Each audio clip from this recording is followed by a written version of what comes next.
Welcome back to Dead Ball Dancing. Justin, somehow this is episode 7 of our second season. Time is just flying by. How you doing, bud? I'm good, man. I'm good. How's everything with you? I love holiday hoops, man. Holiday hoops. It's just the best time of the year. In my opinion, Rick, I feel like they should do more holiday tournaments. Am I missing it, or like there's not a ton of holiday tournaments, is there? There's not a ton of Christmas stuff that goes on. Yeah, You know, they fair. they, they dump all those exemption tournaments end of November, beginning of December. I don't know if Yeah, it's like a travel thing could be. or if like none of these kids are going home for Christmas. Like Yeah, you that's got my point. games. Like Yeah, that's my point. It's like you're not seeing your family anyways. So if you're not seeing your family, at least let's get some freaking top 10 clashes going on or something, right? But I'm um, with you. maybe we should design our own tournament. That could be an idea. Dead Ball is sponsored by Dead Ball Dance. I could definitely give me an idea. But man, good week of hoops. I can't wait to dive into some of the interesting games. Texas Tech looked pretty decent. St. John's looked awful. Tennessee Louisville. We'll get into that in a little bit, obviously. But what caught your eye this week, man? So I just want to call out before I go too far down any rabbit holes. How about no changes in our top five? you, uh, you guy. Yeah, it's. I think this was like the first week or second week in a row, right? No changes. I'm wondering if we're finally getting some stability, Rick, or are we concerned? I'm really excited to hear your thoughts about our top five. Obviously, I'm a Purdue homer, so hopefully they're not the ones that are mostly at risk. Um, I got a really interesting game for us to talk about today, and I'm looking at Duke Texas Tech, man. Obviously, Texas Tech coming off a couple of really scrappy wins and then a pretty tough loss versus Arkansas, right? Our game of the week last week, where Arkansas just completely dominated them in the second half, right? But we know that Texas Tech is a team that can jump up and potentially knock off a top five team, just given how well balanced they are. And I think keep your eye on that game. Duke can play both halves. They're 19th in first half scoring, 43 in second half scoring. So if Texas Tech kind of takes their foot off the pedal like they did against Arkansas, they're not going to have a shot against Duke. So really interested to see how that game goes today. And one matchup I think is really interesting, and I'm kind of want to hear your thoughts about is Toppin Jr. versus Cam Boozer, man. Wow, that's a matchup for the ages. Two Player of the Year candidates. Two guys kind of doing it different ways. Toppin being solely interior and reliant upon like strength and athleticism, and Cam Boozer being, a bit more stretchy and not as physical. So I'm wondering if they're going to guard each other and how that's going to shake up. But I think out of the top five teams, Duke definitely has a chance to get knocked off today by Texas Tech. But what are your thoughts on that matchup? I think it's going to be a real good game. Yeah, Boozer's good, right? There's Yeah. no way to slice it, but Toppin, I want to say, is more developed as a player, right? He's learned how to play in different ways Yeah. in the sport of college basketball, which we Yeah. know is so much different than the AAU circuit, right? Yeah, I mean, you can't. absolutely. Yeah. It's not the same. So I think Boozer's probably the greater talent. But Toppin, where he is in his career Yeah. right now, I think for me is a better player. I agree. I agree. And unfortunately, neither one of those things matter for Player of the Year voting because it's just Yeah. however people feel that day. Popularity But I, contest. I don't think they're going to spend much time on each other. I think Really? I Okay. think Okay. that both teams are better served letting them play Okay. more free and loose instead of being tethered to one another. Yeah. Toppin doesn't usually draw top tier talent. They That's usually try to true. keep them away from them. Yeah. I'm not sure on Boozer because Duke hasn't played many good teams, so Right. I Right. don't know. I don't know if they would want him on Toppin, but I think at least for Tech, it doesn't make sense Yeah. because I think Boozer wins that one-on-one. And you can't risk that. You Yeah. can't risk that. So Okay. having him elsewhere on the court, at least primarily, I think is going to open up the passing lanes in a Yeah. way where it doesn't if you're just being smothered by Boozer. Yeah. Yeah. Agreed. I think Rick, this all comes down to the second half, right? It's one of those themes that we've talked about with the top 25 top tier talent is which teams can close. And unfortunately for Texas Tech, you're taking your 120th second half scoring offense, which again, you've struggled in the second half. No matter how good Toppin has been, we've seen him carry the team by himself. Duke is fourth in second half scoring. So it's like if you take that same effort that you had versus Arkansas in the second half versus Duke, it might get ugly quick. So, but I'm really curious to see how that game shades out. We know that Texas Tech can shoot the hell out of the ball. So, really one of the better matchups I think of the season so far. So, really look forward to watching that one. And I put in our show notes as kind of a joke. This was a Blue Blood episode. So sure warning to everyone. Sorry, we're 5 minutes in. This is a Blue Blood heavy episode. It is. It just kind of happened that way. So that there was our talk about Duke right off the top. But we're going to hit on some more Blue Bloods here throughout the show. It is. And Justin, if you'll allow me, I would like to just go on a little bit of a Kentucky rant. And I support it fully. Go ahead. Take us away. I'm going to start by saying that Kentucky is not the best team in Kentucky. We've been down on Louisville for a whole host of reasons that I think are fair. Yep. I don't think they're the best team in Kentucky. I think Louisville is. Yeah. But what I really want to talk about is the baby deer. I have more notes on the baby deer this week than I have on pretty much anything else. I'm talking about Jaden Quintons from ASU. Oh. This kid is still 17. He's like 6'9". Yeah. He can like hug around like a school bus. But he is do I be mean or do I be straight? Just be honest. Be honest. Be mean. He does. He sucks. He is part of the reason ASU is so bad last year. Yep. Tears his ACL. Yep. Transfers out. Yep. Kentucky fans are like salivating over this guy because he's got length. Like on paper, he should be awesome. He should be. He can't handle the physicality. He can't handle dribbling. He can't handle passing. He hasn't played basketball in 9 months. Pope's like, yeah, hey, let's throw him out there against Patino. This kid is probably only going to play 10 minutes. Yeah. He's going to foul out. Yeah, he is. Yeah. Like he's on a limited clock and he's still going to find a way to foul out. Like this is like the millionaire line, right? 5 fouls, no points, no assists, no steals. Tony Snell. He's pulling a Tony Snell out there. Yeah. He's very young. He's very raw. Kentucky doesn't just like do shit willy-nilly. So obviously they saw something in his tape, in his size, in his coachability. It's not going to happen today. He's going to start today. Well, play today. They haven't released the lineup yet, but he's going to play today. Yeah. And I didn't see anything from him live or on tape. Yep. That made me think that like, oh, this is the piece Kentucky is missing. Yeah. Yeah. So it's not really his fault. Again, he's 17 years old. Like the kid shouldn't even be in college, and he's bad at basketball. So no ill will toward the guy. I hope he comes out and proves me wrong, but I don't know on limited minutes. I don't know that he doesn't fall out of this game. I'm with you, and everything that you've said is factually true. And I think I have a pretty hot take. You and I have talked about coaching quite a bit on our channel here on our show, and I think it's actually the fault of Bobby Hurley at Arizona State.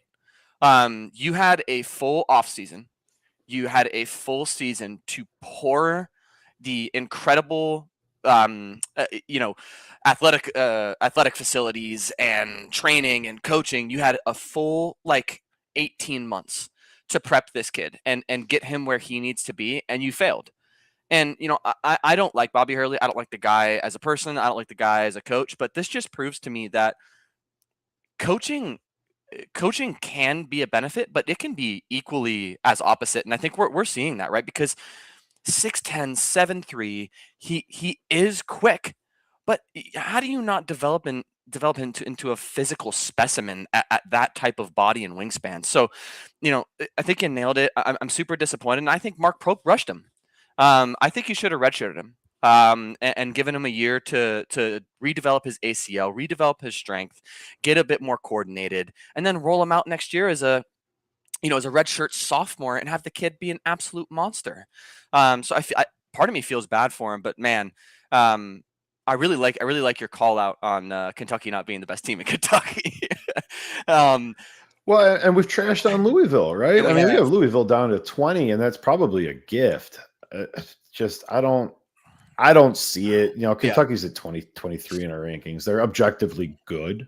They are. They are. But we've talked for 2 seasons now about blue bloods, and I'm looking at our rankings, and Yep. we've got New Blue Arizona at 1, we got Michigan at 3, we got Duke at 4, we got Michigan State at 6, UConn's at 9, Illinois is in there, the Zags are at 11. Like we are guilty of the same thing, right? Like, Yeah, we should are. Gonzaga be in our top 11? Part of No. it's my ranking, It right? is yours. But however, well, I mean, you have them at I have them close. 15. Yeah, I have them close. I'm very close. I have them. Yeah, 15. 15. Yeah, so it's like we are guilty of doing this. Like, We fucking are. Florida's back in our top I know. 25. I know. And Florida Yeah. sucks. They're And it's awful. like I sit and I redo my rankings, and it's like, well, Florida is better than 320 other teams. It's like I don't think we have Florida ranked inappropriately, but it's just really tough when we've been sitting here talking about how bad Kentucky is, how bad Florida is, how bad Alabama is, and like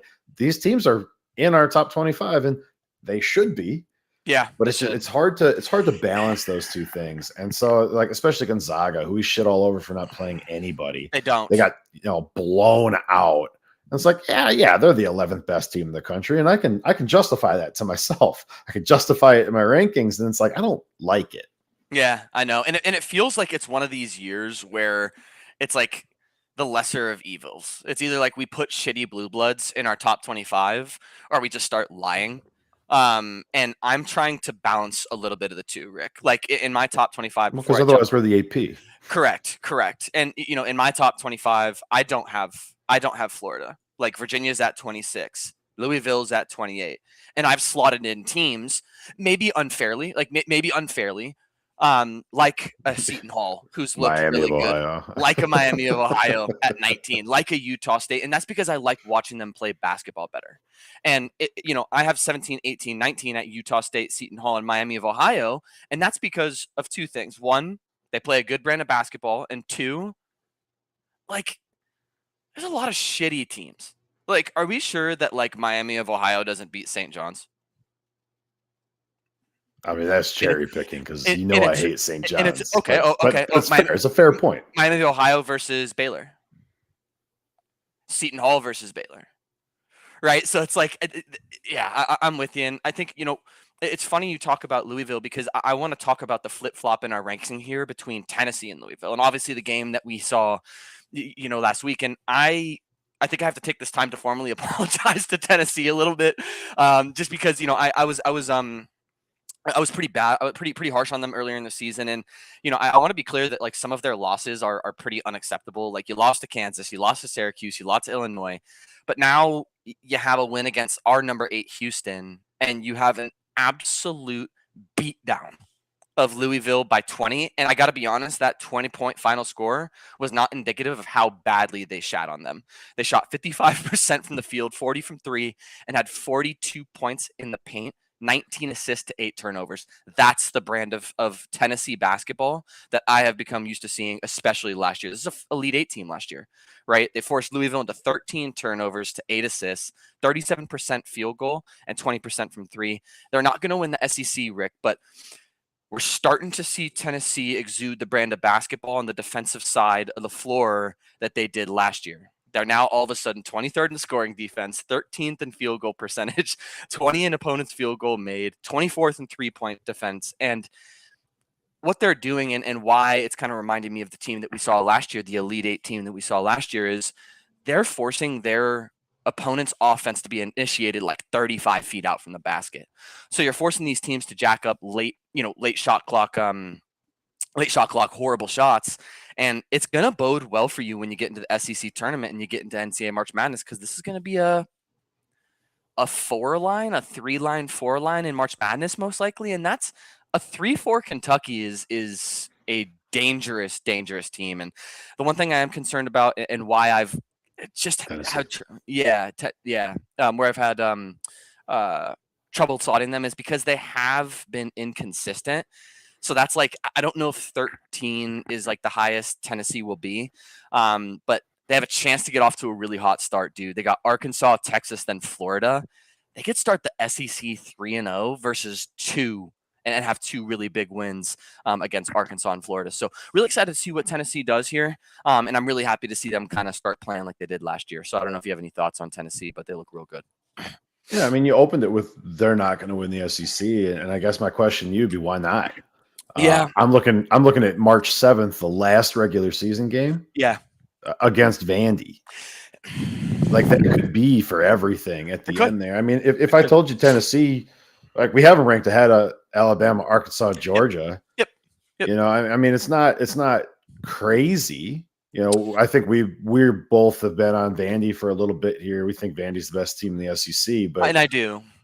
But you know, Vandy has to play Tennessee twice. Yeah, in-state rival. You know, I mean, it's not inconceivable Vanderbilt drops both of those games, and if that's how the season plays out, Tennessee is not gonna drop too many other SEC games. Yeah, I think that could be right there. Vanderbilt's still my pick. Yeah, but you know, if we get the version of Tennessee basketball that has beat Houston, has beat Louisville, that team is the best team in the SEC. It is, but what version of Tennessee is real though? Right? Is it lost to Kansas, lost to Syracuse, lost to Illinois, or is it a 30-point blowout of Louisville and a 1-point win versus Houston? I don't know. That's my problem, and that's why I'm saying they're not going to win the SEC is because I know what version of Vandy I'm going to get. That's my issue, right? And you're right. It's not inconceivable that maybe they split the season series, or maybe Tennessee beats the shit out of Vandy twice. But I just feel a little more confident about Vanderbilt than I do Tennessee, and that's why I'm saying I'm just not sure they're winning the SEC. Yeah, they play late, February 21st in Nashville, and then March 7th at Tennessee. If Vandy wins both those games, are they a one line? Yes.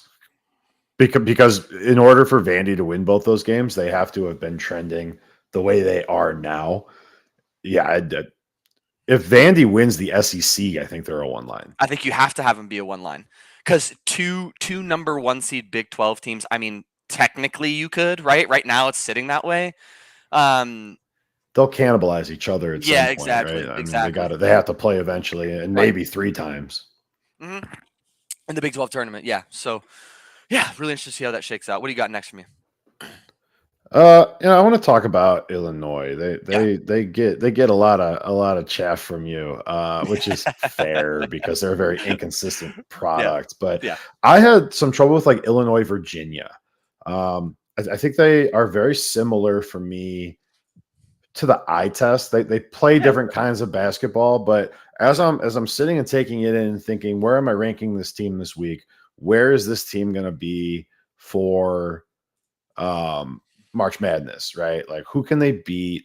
I think about these teams in a very similar way. And realizing that, I think actually pushed me closer to where you are on Illinois than where I was. Because if Illinois is Virginia, Illinois is a additional Big Ten team, right? Instead of where I traditionally think of them, which is an elite level Big Ten team. And I think some of the inconsistencies we've seen from Illinois, at least in the very recent past, let's say like the last 3 years, they are one of the best teams in the country. And then they do dumb shit sometimes. And they lose games that they shouldn't, or they kind of lose their own flow in their system in the game. And you'll see it in batches. And it's not that they're undisciplined or young. They just seem to like everybody loses it at the same time. And basketball is a game of runs, right? But like these are different. These feel like isolated pockets of like inability. And I'm looking at the top of the Big Ten, and I'm looking at the top of the ACC, and there's only one team that can survive that kind of stuff. It's not Illinois, it's Virginia. Correct. So, you know, having them in our top 25 now, just kind of like a hat tip to what they're doing, the way that they're playing. And as we've spoken on, a pretty weak ACC. I think Virginia is very quickly approaching the top for me. I don't think they're better than Duke, obviously. Yeah. It's nice, 2 weeks ago, and I forgot Duke existed. I've had a lot of trouble with the ACC in general because none of the teams have really like established themselves, including Duke. In my mind, like we still don't have like that blueprint, right? Like this is the type of basketball that we want to play. Yeah.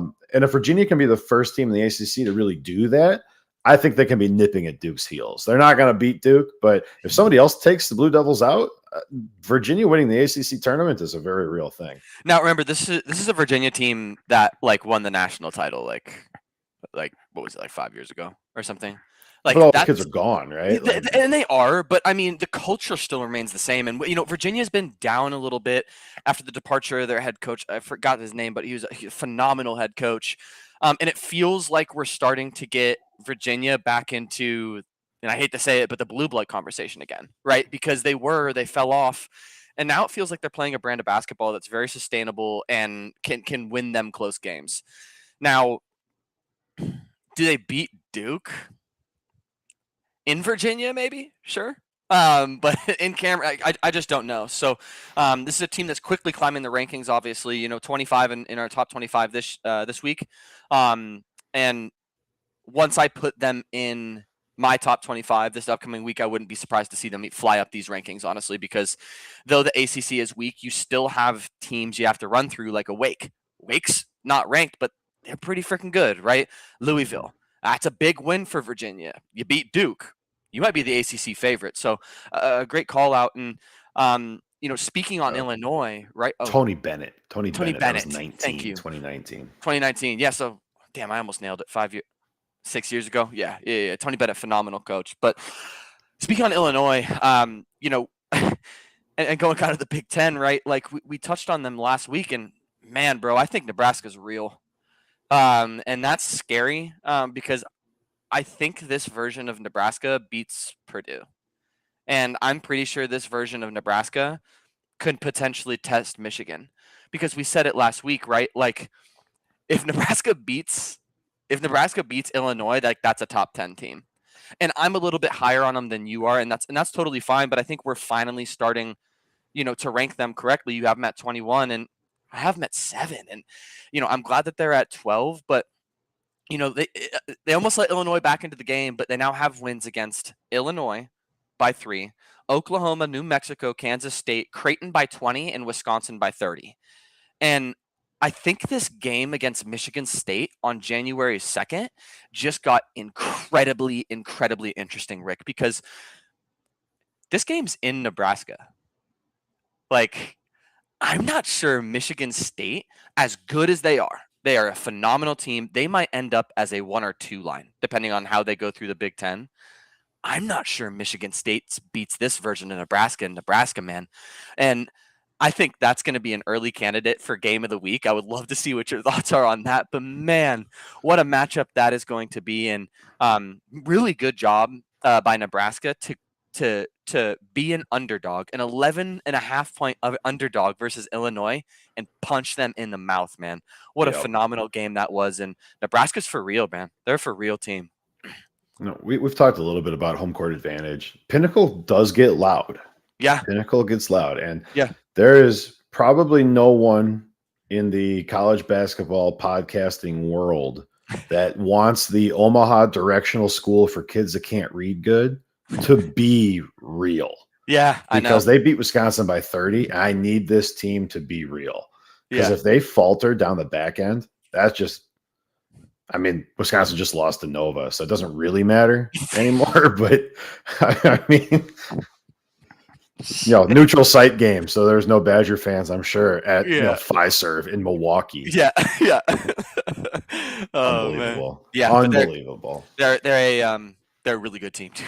They're a really good team. Yeah, they're playing well together. They're playing well together. There's probably not many people in the country who could name a player on this team. Yeah, and truly, like the way they play, you don't need to. You don't need to know. They're a good team. They play good Big Ten basketball, and man, they're gonna topple some people here. And they are. And if you don't mind, like I actually want to ask you a quick question about the rankings, because I think this Nebraska Michigan State matchup is a perfect indicator of how big of a matchup this is. And I think what's really interesting is I'm really high on Michigan State as well, but I saw that you had put Michigan State at 4.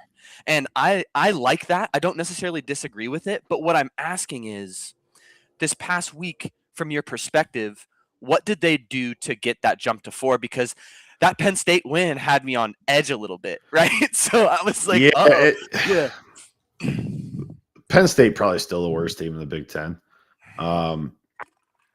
Part of it is setting up for this Nebraska game. Yeah, dude. Yeah.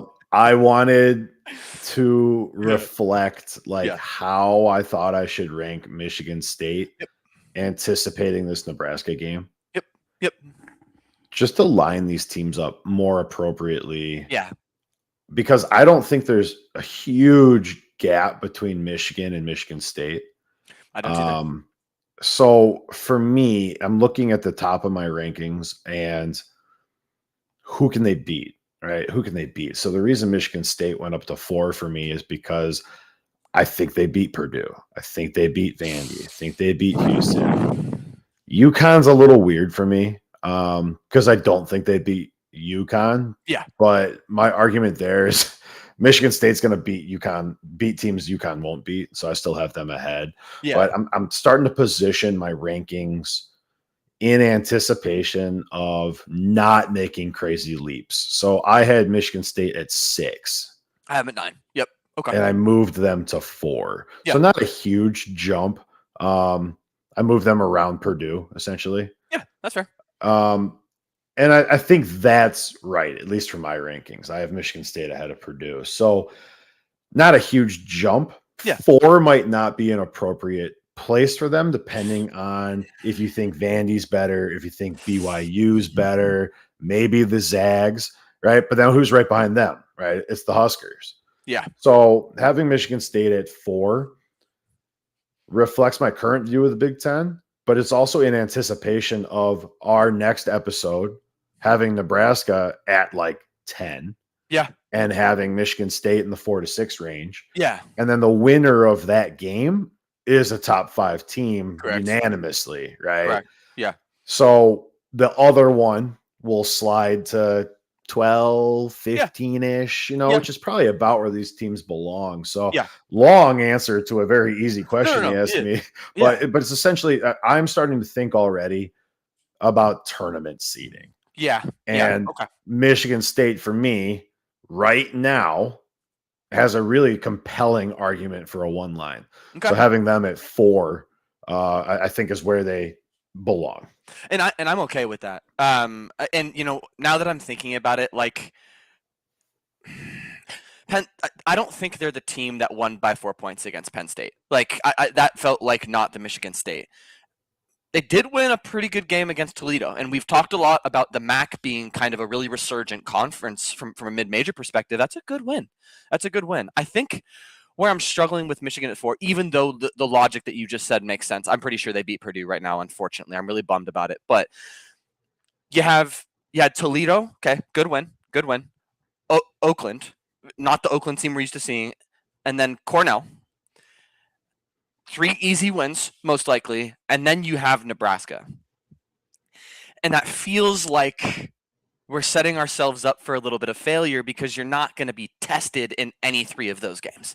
Like maybe Oakland, they've been playing pretty well despite their record, might test you. But I'm trying to figure out, despite your logic, obviously, you just said, like, where do I put them? 9's probably unfair from my perspective.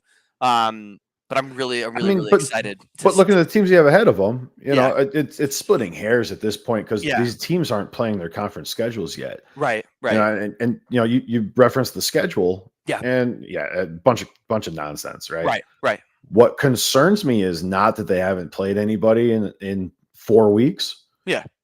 It's that it looked like they were trying to do different things against Penn State. Right. It wasn't from a minute standpoint. Yeah. I think some of these guys are banged up. Yeah. And Penn State showing up, I think, is the biggest indicator they might have some trouble with Nebraska, because if guys they were trying to get rest had to come into that game to save it against a really bad Nittany Lions team, they did not get the rest they were intended to get. Yeah. So I think that Penn State game is a huge red flag for me, not because they necessarily played poorly, not their best game, but if you look at the minutes and you look at the rotation, it looks like they were trying to rest guys. Yeah. And then Penn State's like, no, and they actually showed up for once. Yeah. And I think that might have an impact in this Nebraska game. Because if guys, and I don't have any inside information, if you're a Sparty insider, I'd love to talk to you. But hit our line. if guys were supposed to be resting, taking it easy against a shitty team, and they couldn't, what kind of shape are those guys going to be in when a real Big Ten team comes in? Right. And or when they go to Nebraska, right? Right. And that's my thing too, Rick, is it's like, I think that's where I'm struggling, and why, to your point, we're trying to get these teams in the right spot. Why I have Nebraska at 7 and Michigan State at 9. First of all, Michigan State has scheduled phenomenally, and they've got some huge wins. Like, I'm not trying to trash on Michigan State. I think where I'm struggling is that version of Michigan State versus Nebraska. In Nebraska, loses by 25 points.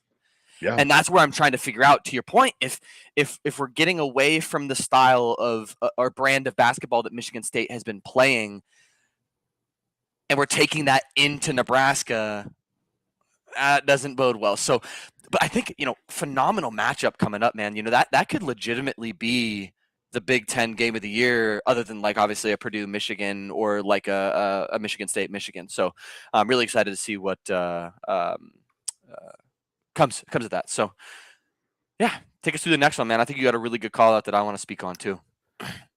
Yeah, we're waxing poetic again, but what's Arkansas's ceiling?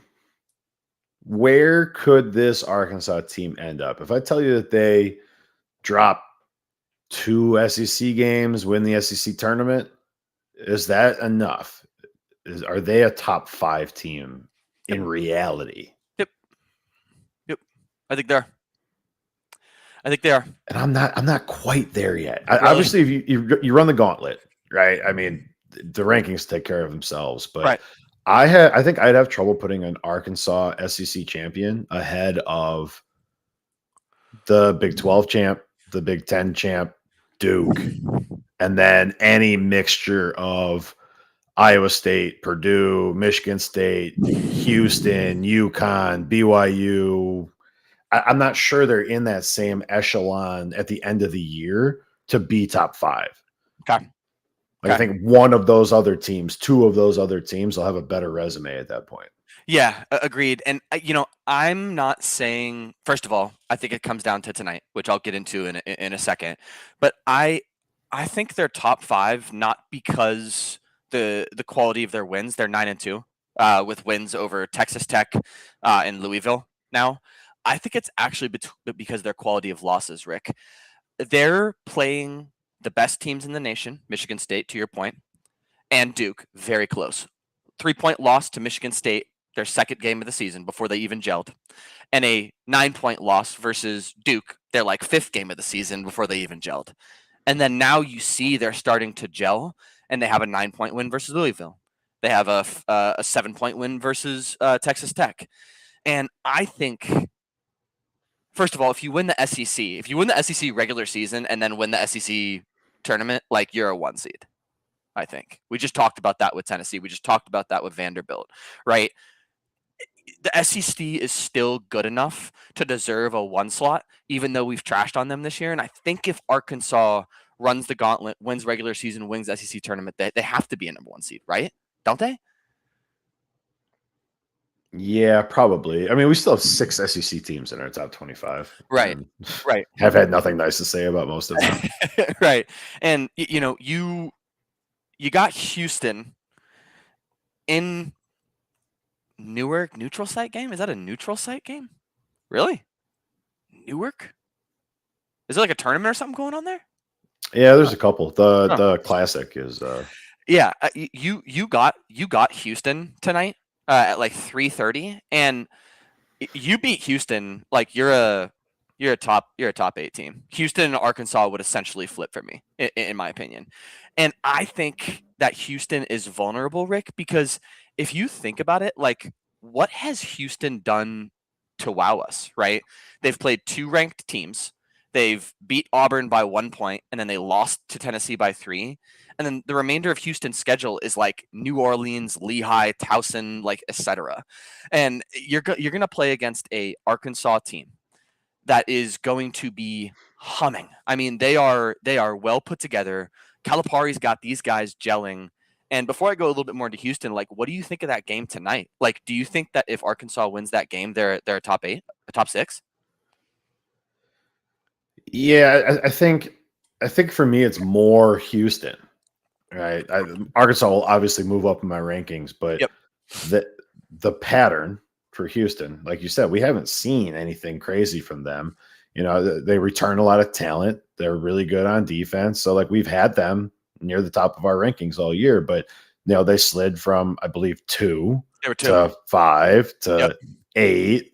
Yep. You know, they're at 9 last week. I think a loss to Arkansas, regardless of how it looks, drops Houston like a rock. They'll probably be in our 15 to 20 range. Agreed. Yeah, fully agreed. And Arkansas obviously will go up because of that, but I think the quality of the win, the product that Arkansas could put on the court is way, way more important than however Houston loses. I think a 1-point loss and a 20-point loss is the same for me for Houston.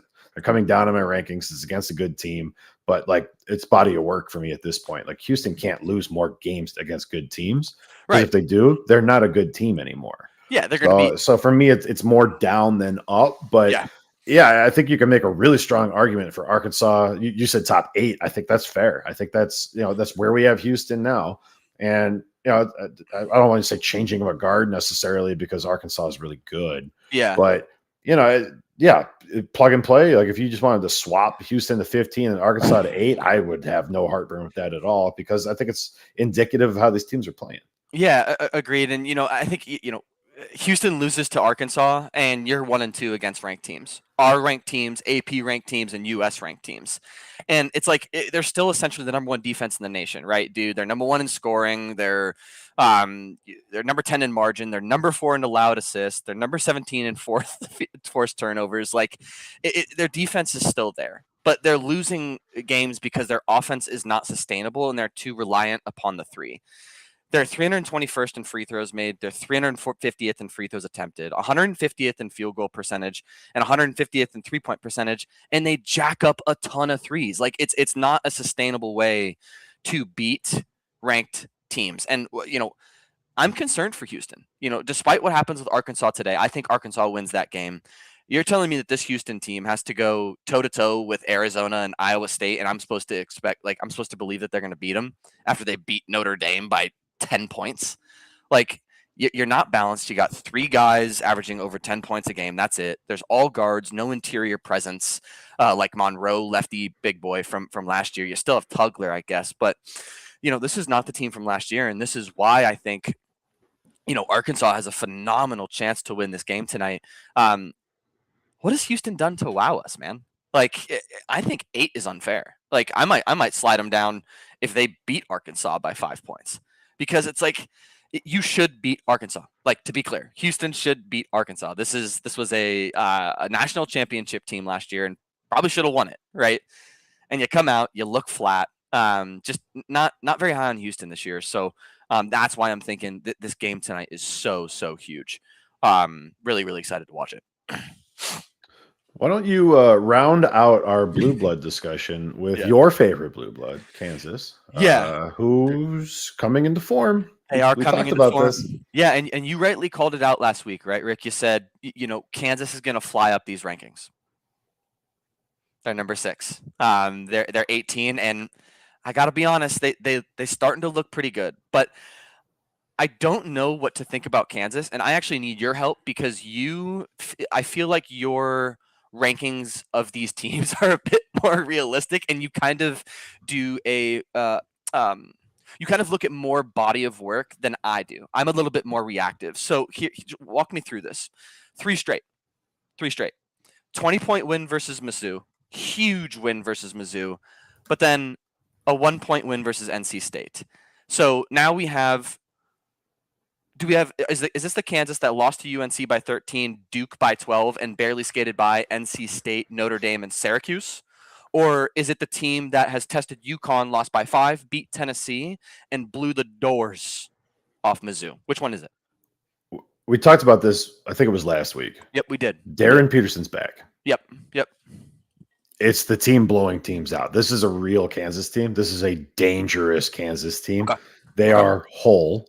They are ready. They have now put several games under their belt altogether. This Kansas team is for real. And I am worried about our top 25, specifically Arizona and Iowa State and Houston at the top of the Big 12, because this Kansas team is on the same level as those teams when it comes to Big 12 play. They will not have the resume at the end of the year, but your resume and your scheduling, your non-con is completely irrelevant when it comes to conference play. Yep. Kansas will not drop a game to anyone but those three teams. And I think they beat Houston, by the way. But yeah, keep going. So, so scratch that one, right? Yeah. You're telling me they can't split with Arizona, Iowa State potentially? Arizona's better, right?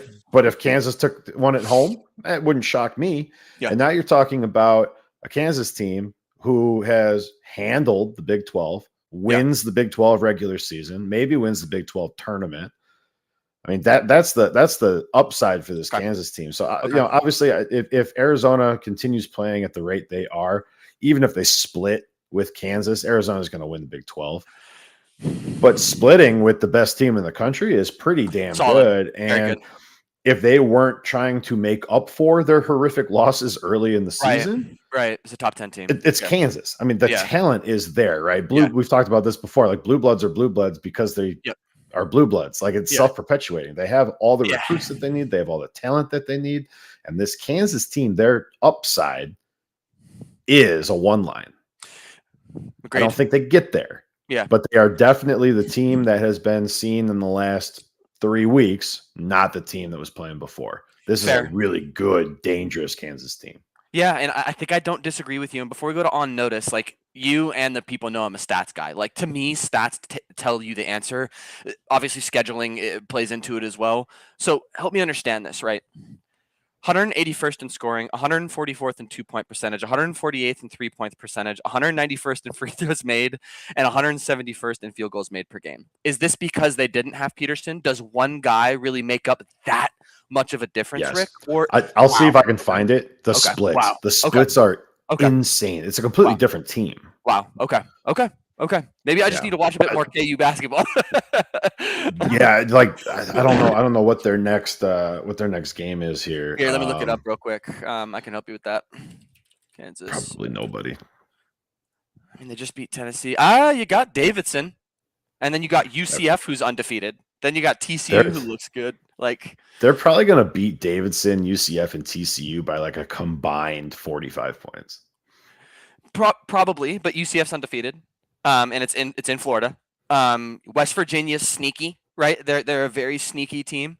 And then you got like randomly. Oh yeah, so you got Texas, like BYU, Texas. I don't know, man. I don't know. Well, and what you have to remember, UCF is a Big 12 team. Yeah. That's the start of their conference schedule. Yeah. Mm-hmm. So. Anything can happen, man, but this is a good Kansas team. It is. It is, and it feels like they're rounding into form. So, yeah, scary. Definitely scary. All right. Oh, my God. We got some good ones for you. Look at these logos, dude. I know everybody comes here every week to hear about teams they've never heard about before. That's awesome. And we delivered. We delivered on our trending ups. Hell yeah. I've got something for you that is designed just to rile you up. Don't fucking piss me off. It might be based in truth. I could make the argument, but is Utah Valley the second best team in Utah? Behind Utah State, yeah. Yep. Yeah, exactly. Yep, behind Utah State. It's no good, and then there's only the 3 teams in Utah, to my understanding. Well, I think there's technically 4. You got another directional Utah school. Yeah, they're down further south. They're like BYU, I think is the name. Bring them. Yeah. What's their mascot?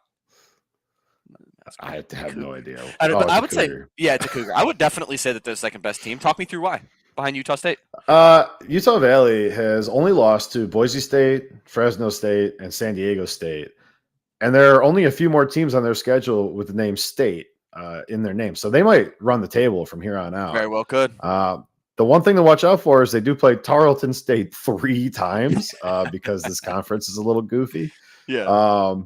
So watch out for those. But obviously, other than that, no, this team plays good defense, and Yeah. part of it is the schedule. Sure. Okay. That's all right. But you do have games against real teams like Boise State, Fresno State, San Diego State. And even in those losses, played well defensively. They have a better Ken Palm defensive rating than USC, Wisconsin, Villanova, SMU. Like, this team has the potential to wow you. They're not going to knock off any major contenders, but there's none left on their schedule. Correct. This Utah Valley team should coast, in theory, the rest of the way through their conference schedule, and they're fun to watch. I caught their game. Who was it? Weber State. They played Weber State and scored like 100 points. Great passing, good ball movement, really good movement off ball. Which I really appreciate from a tactical standpoint. Those are the things that create opportunities for your team. So yeah, if you get the chance to catch some Utah Valley games, there's definitely worse ways to spend an afternoon. They got some fun kids, a bunch of guards that just kind of shoot all over the place. Not necessarily good. They're like 257th in attempts, but when they take them, they miss them. So it's just kind of fun to throw the ball around. But the interior play is solid. The defensive paint play is solid. Yep. And they got a sick ass logo. So I had to pull them in. Yeah, sick logo. And I'm big on Utah teams that are good that aren't Utah and BYU. So I love the fact that you and I have kind of found our niche teams in Utah. Probably going to win their conference.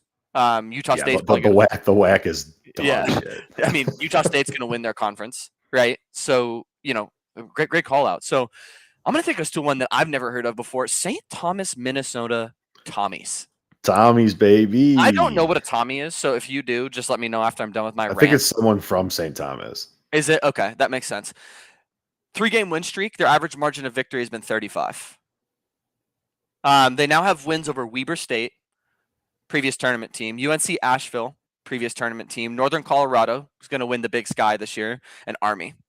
They're one of the best two-point shooting teams in the nation. They are number 7th in the nation at two-point percentage at 63%.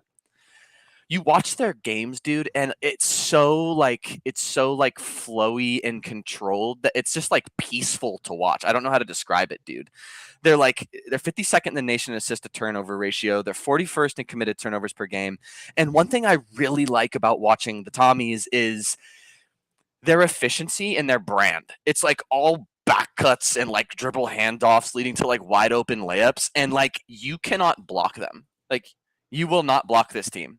Teams are only blocking them twice a game, which is literally 21st in the nation. And I think what rounds this team out and what's really, really fun to watch about them is they play some of the most chaotically scrappy, beautiful defense that I'll ever see in my life. Dude, if you don't please watch this team play. 31st in the nation in steals per game at 9. They're 75th in the nation at turnovers per game at 14. But they're only committing 10 fouls a game. They're 49th in the nation. So they're just flying around the court, making you so uncomfortable, and they're not fouling. It's just hilarious to watch. Really, really fun game tonight, dude. We've been high on the UCs, right? Like UC Riverside, UC San Diego, and they have a really fun game tonight at 6 p.m. Arizona time against UC Riverside. Dude, if they beat UC Riverside, UC Riverside was a tournament team last year. So, dude, the Tommies look real good. Watch them play, man. It's just really, really fun. So a lot of viewers might not know, Tommies came up last year. Last year is their first year D1 in the Summit. They won the Summit and were ineligible for the tournament. Because they moved up. We talked about that. Yeah, so this is the first year that the Tommies are eligible for the tournament, and they are just as good as they were last year. If not better, right? Could you imagine you win your conference the first 2 years you're a D1 team, but you're not allowed to go the first year? That's bullshit. Yeah, go Tommies, dude. I'm pulling for them. I've got a broad one for my negative on notice. Can you just walk the viewers through the logo too, just so they don't get confused? Yeah, so this is the American Conference. Used to be called the American Athletic Conference, and then they dropped that because it was stupid. Yeah. So now it's just the American, and I love the American for football. Sure. But they got a lot working against them here. Yeah. Justin, their motto, their conference motto is built to rise. And I suggest that for basketball, we change it because these guys are so ass. The only thing they should be asking is want some fries because none of these guys are going to the NBA. Okay. This conference is so ass. We've got a 10-1 Tulsa team that looks really good at the top. They are a total fraud. I have Tulsa winning this conference. I have them ranked 73. Like, this is not, it's not cute. These teams are really, really bad at basketball. And so the whole conference is on notice. Like, somebody step up and take this because, like, it's bad. It's bad. I'm sorry if you're an American fan, but like, don't be. Yeah. That was the dumbest statement that we will ever hear on the show. But also one of the funniest ones. I'm going to be watching the American Conference now because I want to see how horrible they are. I have not tuned in. There's fun teams. Like the thing is like their brand, their teams, like UAB, but they're like, yeah, they're just not good at basketball. Yeah. Like these are all like some of my favorite football teams, like North Texas, Tulane, UAB, Tulsa. Like, the American is awesome. And then in basketball, it's like Wichita State, who sucks now, and like Memphis is god awful at basketball, and like Charlotte's bad at everything, and like the Road Runners, like the Meeps are in here, and it's like I don't know. Memphis sucks. Memphis is so bad, dude. Oh my god. Yeah, great call out. I'm still recovering a little bit from the want some fries thing. I'm just trying to kind of rally and get my. I was watching. It was Memphis playing yesterday, and the commercial comes on as I'm doing my notes, and it's like built to rise. I'm like, want some fries? Like, yeah, that's a good. I'm not gonna lie, that's good. It's stupid, but it's really good. Great call out. Really like it. I'm going to crap on a team that has arguably one of the biggest fall offs known to mankind in the last year over year. Comparatively versus the 2 seasons. Marquette, dude. I am a big fan of Marquette. I like their mascot. I think Golden Eagles are sick. I like their gym. I like their style of play. They are atrocious, brother. They are so bad. It's unbelievable. 3-game losing streak. They lost to Wisconsin by 20, Purdue by 20, and Georgetown by 9 points. And Georgetown is ass. And Wisconsin isn't the team that we thought they were going to be this year, right? So they're ass. They're worse than Georgetown, probably. No, they're not. No, they're not. They're now 5-7, last in the Big East. They have lost to Indiana, Maryland, Dayton, Oklahoma, and then the 3 people that I just named before. They beat Valparaiso by 3 points. This is a team in overtime. In overtime. This is a team that was as high as top 5 in our rankings last year. We knew their offense was suspect. They won games based on their defense last year, and it is completely off the rails this year. 270th in effective field goal percentage, 283rd in 3-point percentage, 226th in 2-point percentage, 181st in free throws allowed, 182nd in first half scoring. It's like, it's just they're so bad, and they're committing fouls at a high clip, and then they have Creighton, Seton Hall, and UConn in their next 3 games. They're going to be 5-10 and start the Big East 0-4. Well, and we're talking about a resurgent Big East, right? Like, you can't have your down year the year everybody else is up. What happened, dude? Like, I actually have no idea. It's frustrating to watch because they didn't turn that many guys over, right? They still have the same coach. They still have the same style. These players just freaking suck, dude. So yeah, do not watch Marquette basketball this year. Save your time and go watch like a really good mid-major conference. Like the freaking A-Sun is better, and they're god awful. A10, go watch the A10. Go watch the MAC. Go watch the Big South, High Points 10-3. Don't watch Marquette, dude. They're awful. So really, really bad year by them. All right, we have a pretty big game of the week, I think. Huge game of the week. Huge. A little off the beaten track, just because there's some other massive games. Yeah. A lot of people don't know the history that these two teams have in this little tournament specifically. Yeah. These teams hate each other. Oh, Ohio State's not really on the national radar for basketball. could be. Certainly not in the way they are for football. But they're a team we talk about a lot. They're a team we use as a measuring stick quite a bit. I'm really excited for this one. This is down in Atlanta at State Farm. Yeah. UNC sitting 2.5 right now, total at 152.5. Yep. What do you have on our game of the week here? Yeah, so I think this is going to be a really, really interesting one. Obviously, I'm going to let you set the stage a bit more, but I think for me, I'm more interested in to see what version of Ohio State shows up than I am about North Carolina. I'll walk through North Carolina a little bit, but is this the Ohio State that's good that lost to 1 point by Pittsburgh, or is this the Ohio State that tested Illinois and only lost by 8? Right? This team is an offensive juggernaut, brother. They're 29th in scoring, 12th in field goal percentage, 18th in free throw percentage, 5th in 2-point percentage, and they're incredibly balanced between the first and second half. I really like that about this Ohio State team. So I think where my concern lies is they rely on 19 free throws made a game, and I don't think they've played a defense as insanely good as North Carolina it has been this season. I'm concerned that they rely on a ton of free throw attempts early in the game to keep the game close.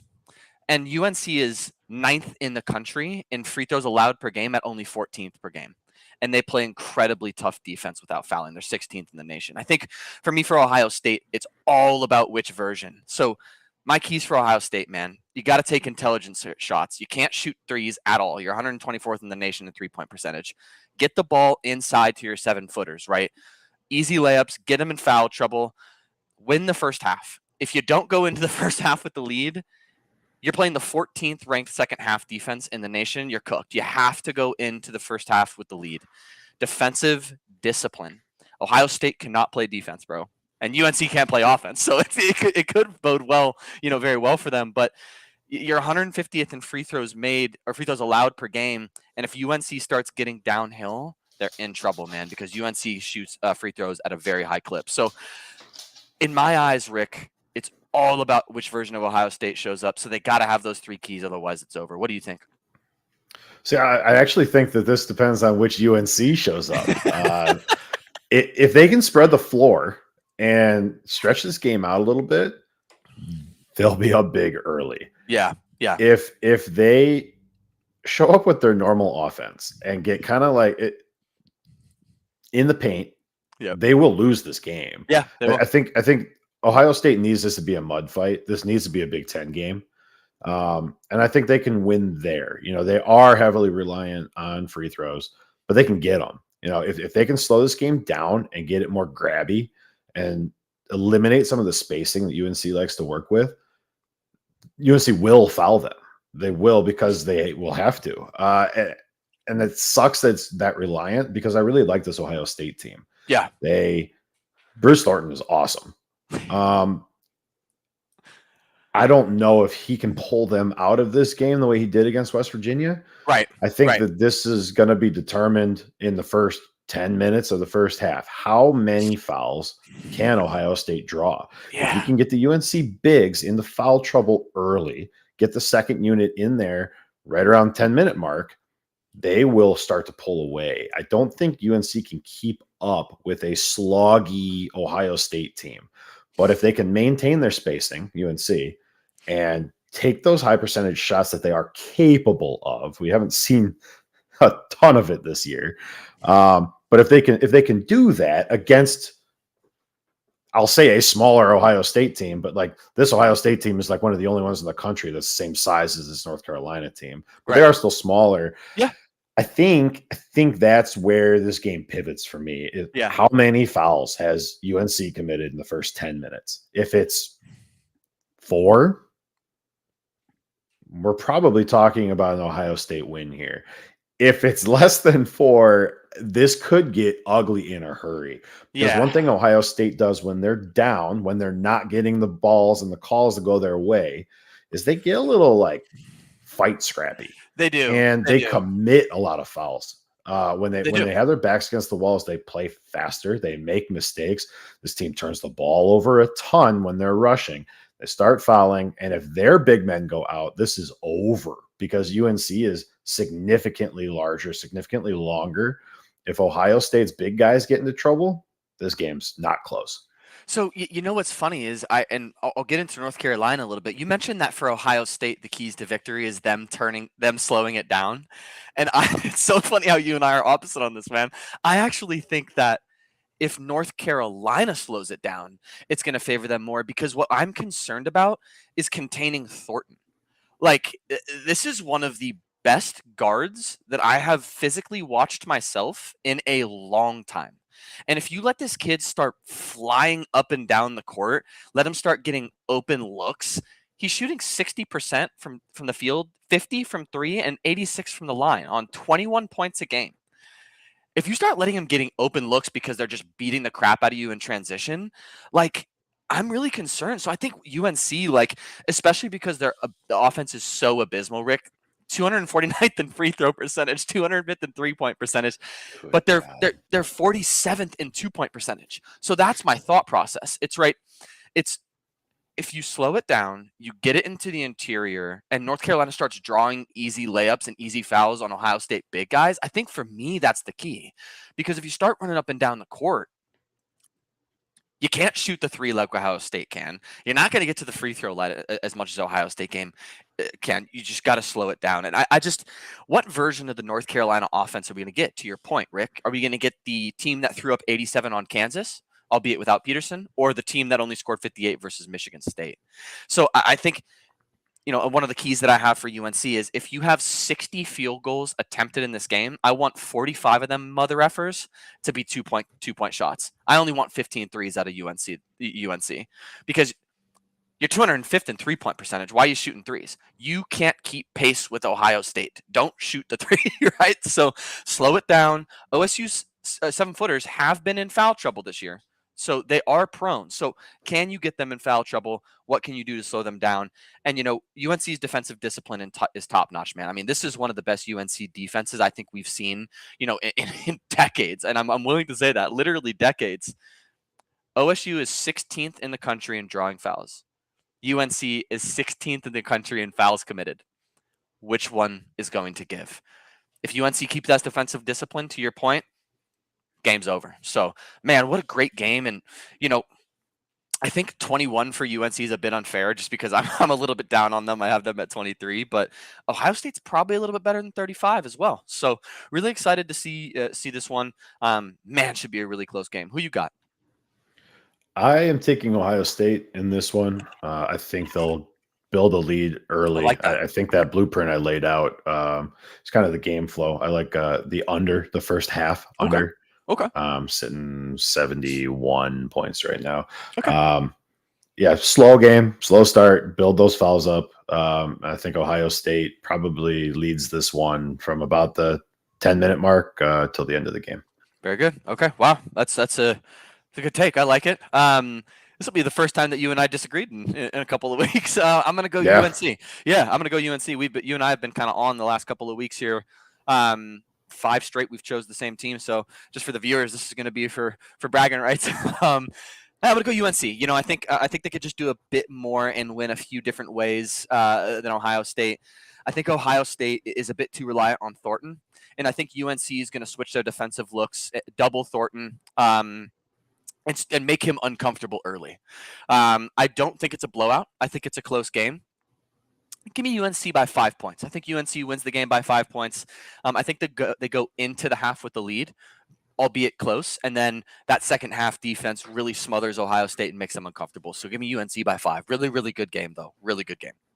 Yeah, it should be a solid one. The whole slate today is good. Obviously, there's very important college football on, but the basketball slate is a good one, guys. So yeah, if you've only got one TV, we understand you got to watch college football. But if you multi-screen, you got the YouTube TV, you got multiple TVs.